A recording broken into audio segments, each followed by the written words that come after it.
Il est presque 6 heures. Est-ce que ce matin vous êtes en forme? C'est pas mal.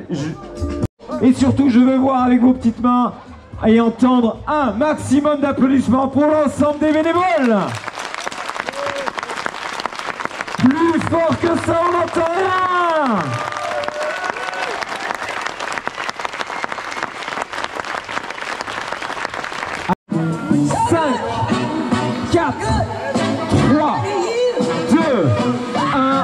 C'est parti. Bonne chance les filles. Bonne chance les garçons. Éclatez-vous.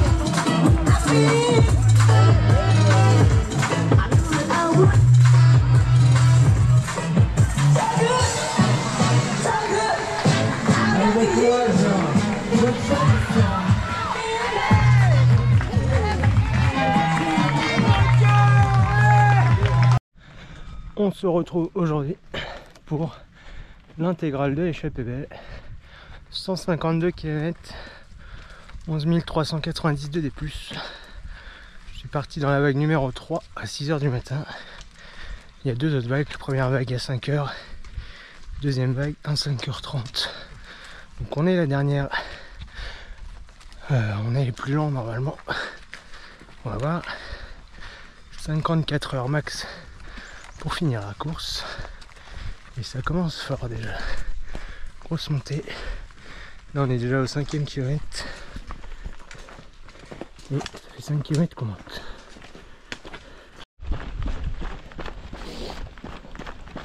Onzième kilomètre. Bon, un peu de soleil enfin. Ça fait du bien parce qu'il fait froid. Et ça déroule un peu. Petite descente. Pour prendre un petit rythme. Ça fait du bien aussi.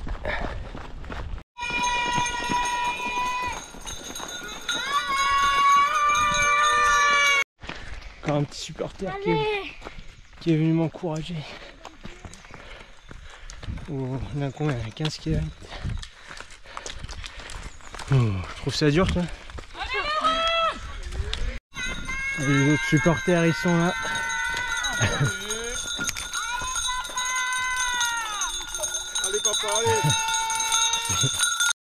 17e kilomètre. Et on arrive au premier ravito. Sous le soleil. Essayer de se réchauffer un peu.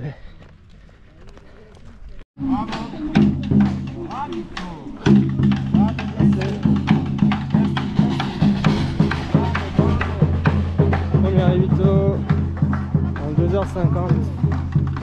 Ça avance pas mal. Bonjour. Merci. Laisse un tiers. Bonjour coca. Des fruits secs. Tout ce qu'il faut quoi.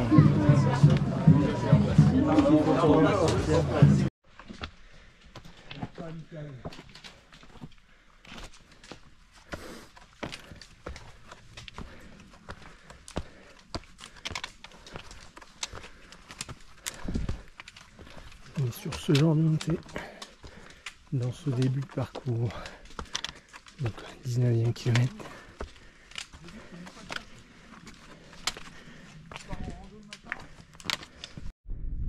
Premier petit lac du parcours. On continue par là. Hein? J'ai envoyé déjà. Mais il faut deux. Ah oui. Regardez-moi. Lac de la Ferme. Vous voulez qu'on prenne? 1, 2, 3. Non, non. Là, la tienne.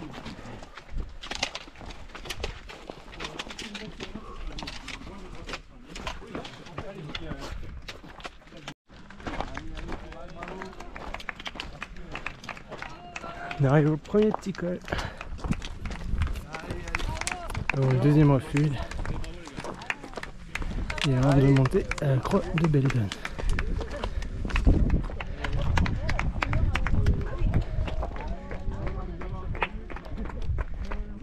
Bonjour, bravo. Merci. Vous retrouvez plutôt Kyrène.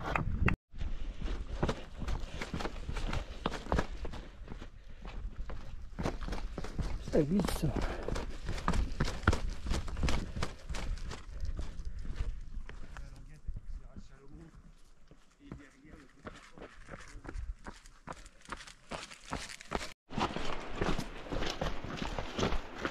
patinoire.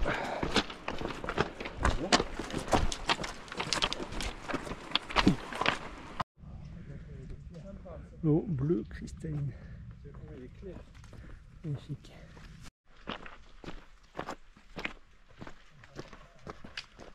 Les cailloux.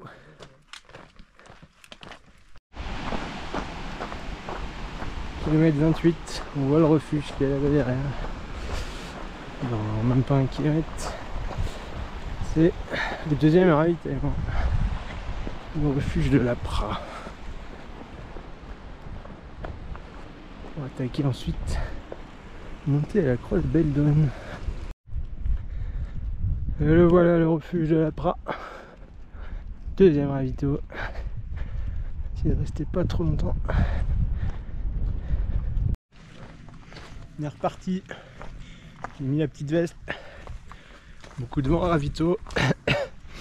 Et au sommet apparemment ça souffle fort. Ça annonce du zéro quoi. 0,3 degrés j'ai entendu. On est reparti dans le brouillard. Il fait froid. On va repartir doucement, tranquillou. Ambiance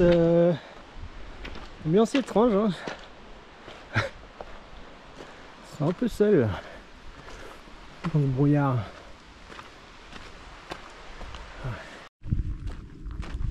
Magique. On voit même pas la différence entre le lac et les nuages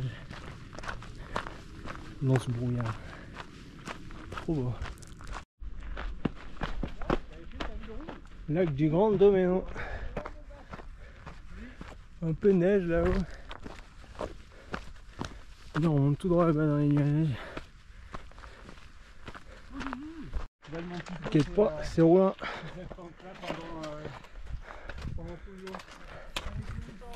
Ça monte fort. Bah ouais. Une roche volcanique très noire.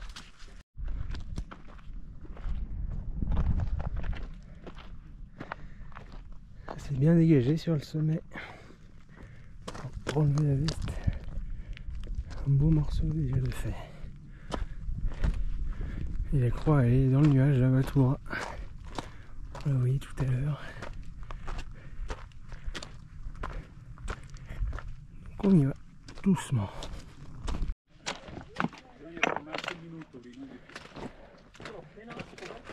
Ah merde, c'est à droite. On va monter à la croix de Beldon. Par là, il y a un juste à côté. La tête d'un nuage. Et nous y voilà. Ouais, qu'on n'a pas le droit de repartir si on n'a pas touché la croix. Ça se savoure.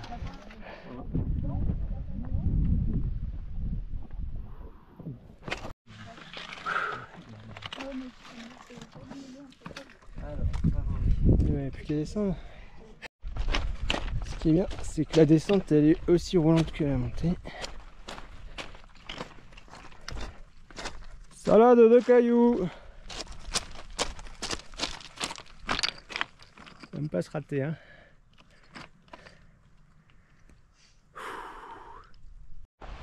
Ah ben, on a trouvé le ravitaillement.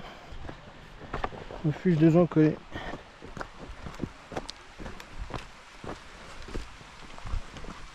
Dans le brouillard, il ne pas. De la soupe, un peu préparation. L'animation.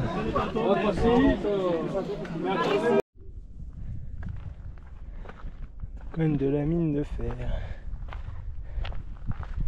On est retourné dans le froid. On a mis la veste. Kilomètre 43 à ma montre. Sûrement un petit peu moins. Mais on va aller chercher. On va vers où là? On va vers Aber-Egbel. Je sais pas si on entame la descente. Il y avait un col à passer, je sais pas si c'est celui-là. Voilà. approche. Ouais, je pense qu'on a le droit de bien, non? Super bénévoles qui doivent mourir de froid pour nous faire le pointage. Merci beaucoup. De rien. Et bon courage. Merci. Petit chamois là-haut. Au moins ils sont faits pour ça.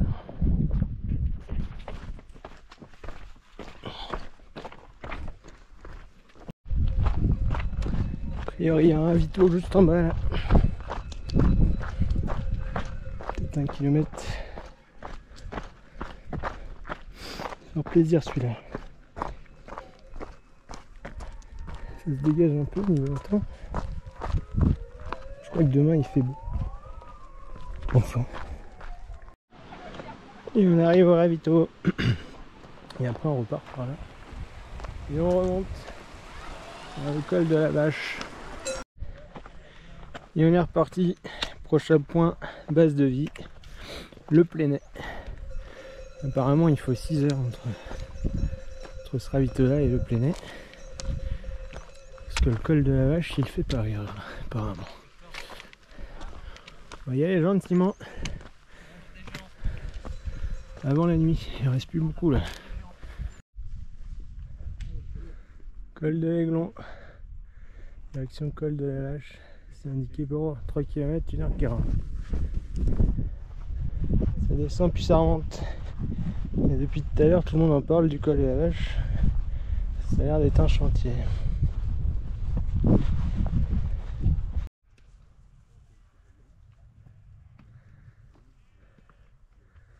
Peut-être avoir le droit à un coucher de soleil.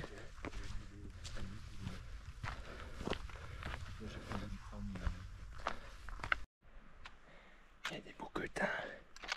Des bouquetins juste là. Il y a même des bébés.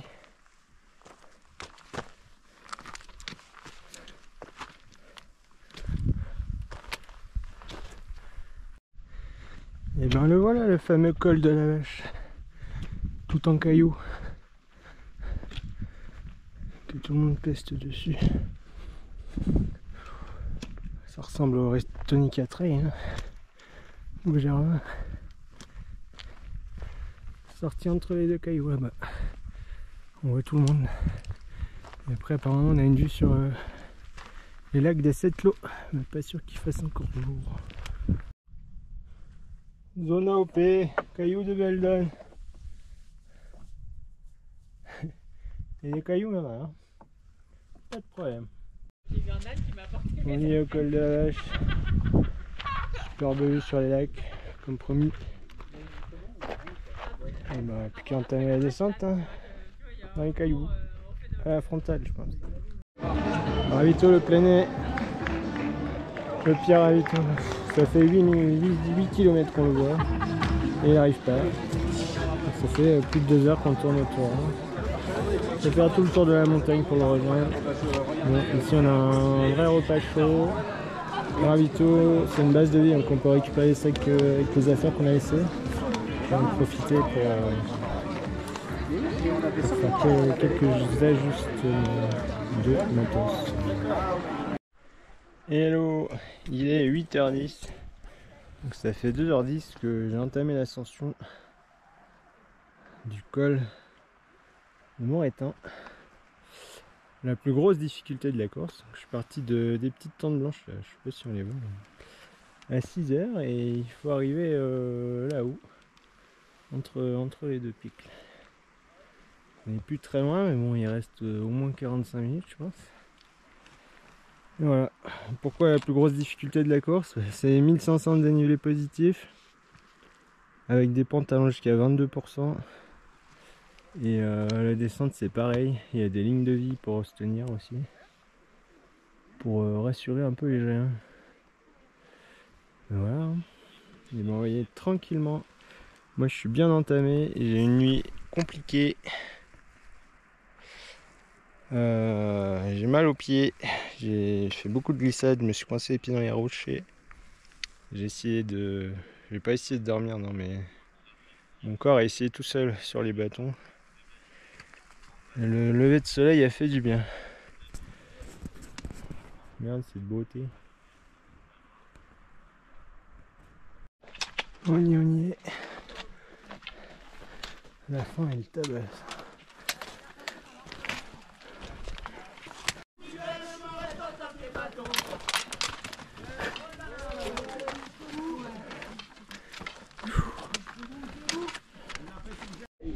Et ouvrez les yeux parce que là vous avez des plus beaux plans de belle.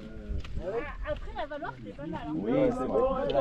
Avec la mer de nuages et tout. C'est bon. Allez, bon courage à vous. Vous avez froid hein? Ouais, ça caillait avec la brume, c'était ultra humide. C'était un peu le bourbier ce truc. Mais c'était marrant.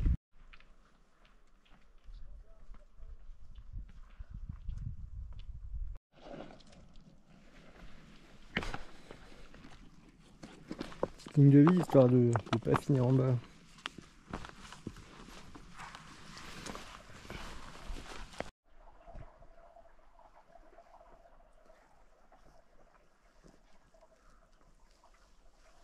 Il y a des petites vues sympas quand même.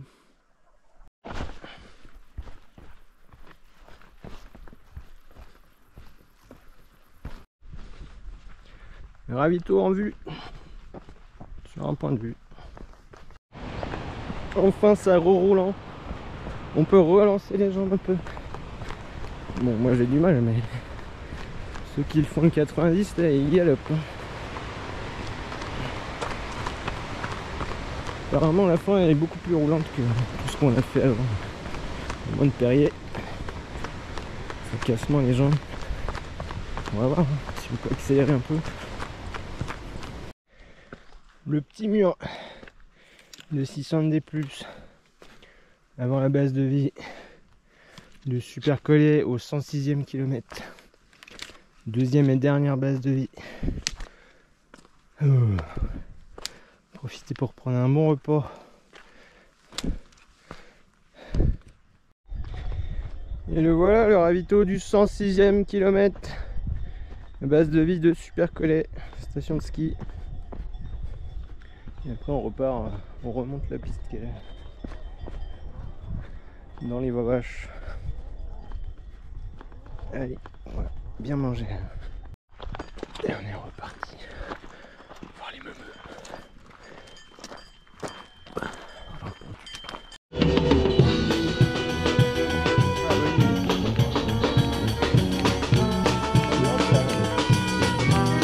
Plaisir de d'arriver comme ça.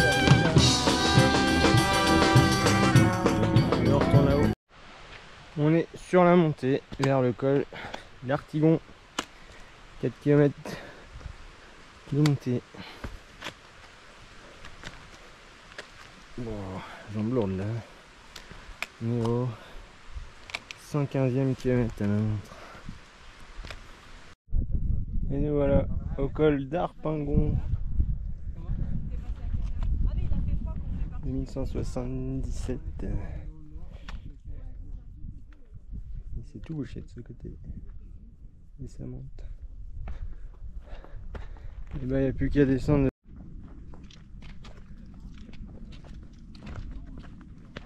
C'est eux les patrons des rochers. Et le guignol là, regardez le guignol. Il vient me faire courir après 123 bornes là, il me fait courir. Ah oui.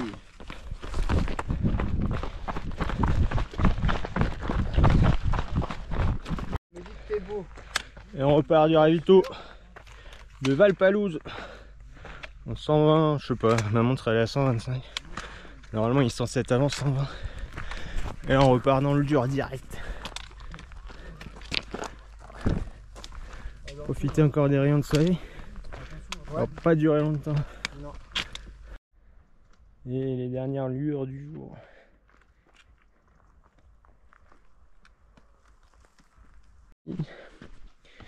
Finito, on ne reverra pas le jour avant la fin de cette échappée belle.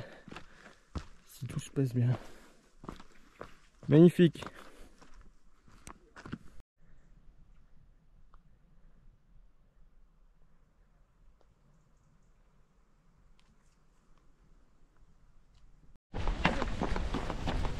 Et on arrive dans le parc public qui se trouve à la ligne d'arrivée. Et on entend déjà des cloches qui retentissent. Pas beaucoup d'ambiance. Il est arrivé au calme.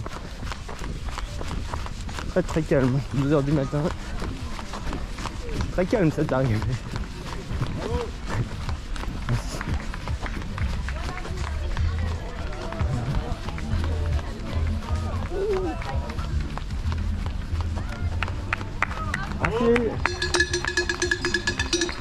Ouais, ça c'est une des cloches.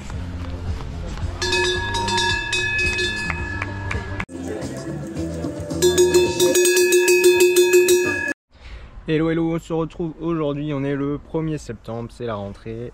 Une semaine, ça fait une semaine que l'échappée belle est finie. On a pris un peu le temps, on va faire le débrief ensemble. Ce week-end on était à l'UTMB, donc on n'a pas eu beaucoup de temps pour ça. Mais on va faire un petit récap. Et bien tout d'abord je crois qu'on va commencer par la fin, hein, finisher quand même, finisher de l'intégrale en 44 heures et 9 minutes. Donc ça me classe 186e. On était 593 au départ, il y a eu un nombre d'arrivants 320 et donc nombre d'abandons 273. Donc c'est pas mal quand même, beaucoup d'abandons, presque 50%. Donc plutôt content d'avoir fini déjà. Après je crois que je vous l'ai pas dit au début de la vidéo, mais cette course pour moi je voulais la prendre comme un entraînement parce que 3 semaines après l'échappée belle je fais le Thor, donc maintenant dans 2 semaines. Et je voulais prendre cette course comme un entraînement pour tester du matériel et différents types d'alimentation. Donc j'ai des choses à revoir, hein, clairement. Ça m'a permis de faire le point là-dessus. Place au repos. Cette course là je l'ai vraiment pas pris comme un entraînement, j'ai vraiment donné, elle m'a mis à bout un peu. Première nuit très très compliquée, mais voilà, ça m'a permis de faire le point là-dessus. Ensuite on va parler de la logistique.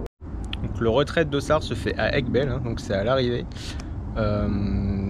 Si vous avez pris l'option t-shirt, vous avez un très beau t-shirt floqué Millet.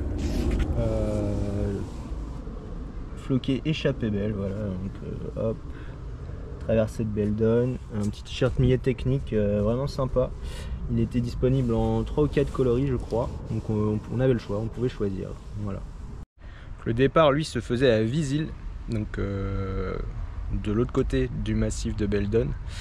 Le départ se faisait entre 5h et 6h du matin, vu qu'il y avait 3 vagues, une vague toutes les demi-heures, donc 5h, 5h30 et 6h. Des navettes étaient disponibles à Aiguebelle, donc si vous vouliez prendre la navette, les premières étaient vers 2h30 du matin. Donc bien gérer son orga pour le sommeil, parce que les départs à 5h ok, mais prendre le bus à 2h ça picote un peu. Donc un petit point de vigilance là-dessus. Tout au long du parcours, pour tout ce qui était ravitaillement, on trouverait vraiment de tout, hein. Il y avait du sucré, du salé, boissons, il n'y avait pas de boissons isotoniques, mais ceinture, coca, de l'eau, du sel, des bouillons, beaucoup de bouillons, il y avait beaucoup de soupe fait maison, très très bon. Moi je sais que je tourne beaucoup à ça sur les ravitaux, hein, du bouillon et du vermicelle. C'est ce qui me fait tenir parce que je mange pas beaucoup entre les ravitaux, donc ça c'est un gros point. Et les bénévoles toujours au top, vraiment magnifiques. Ils étaient placés à des endroits sur des cols où il faisait vraiment froid, donc vraiment on les remercie pour leur accueil et leur courage, hein, d'être là-haut aussi, de nous encourager et de nous remonter le moral quand ça va pas. Vraiment merci à eux. Pour tout ce qui est balisage de parcours, franchement vraiment top, des petits fagnons tous les 2-3 mètres. On a juste eu un petit souci, on a eu un doute dans la nuit là, dans les lacs des Sept-Lots là, où avec le brouillard et la frontale on voyait pas 1 mètre, et donc on a cherché un peu les fagnons, mais on a très vite retrouvé la trace. Et non, franchement on peut pas se perdre, hein. Il faut vraiment le vouloir, et ça c'est cool. Ouais, il faut pas oublier que l'échappée belle ça reste un trail vraiment difficile, hein. C'est un des plus durs de France, donc il y a un peu moins de kilomètres que d'autres 100 miles, hein. Il y a 150 km et moi j'avais 157 à ma montre et 11 900 de dénivelé positif. C'est beaucoup de cailloux, hein. Il y a beaucoup d'endroits où on ne peut pas courir, donc à moins que vous soyez des chamois, ce trail est vraiment fait pour les chamois, hein. Si c'est pas votre cas, entraînez-vous vraiment, ça casse beaucoup de fibres. les jambes on prend quand même, ça fait mal. Donc voilà, entraînez-vous. Et un petit mot pour l'arrivée. Bon bah moi je suis arrivé en ville, hein. Il était 2 h du matin, que je m'attendais pas à une grosse ambiance et du monde, hein, et c'était le cas, il n'y avait pas grand monde. Mais toujours cette petite ambiance à faire sonner la cloche. Et il n'y a pas de médaille sur l'échappée belle, mais il y a un beau cadeau de finisher. Voilà, un superbe sac millet, ou floqué aussi, hein, finisher échappée belle. Beau sac par millet, hein, qui est le partenaire de la course. Sac qui vaut quand même dans les 90 €, hein, j'ai regardé. Donc voilà, si vous voulez... non, je vais pas dire ça. Si j'allais dire si vous voulez un peu vous rentabiliser votre dossard, revendez-le, mais il est très beau. Moi je vais le garder en tout cas, c'est comme un trophée pour moi. Donc voilà. Et ben je vous fais des bisous et on se retrouve dans 2-3 semaines pour le Thor, hein. Merci à tous.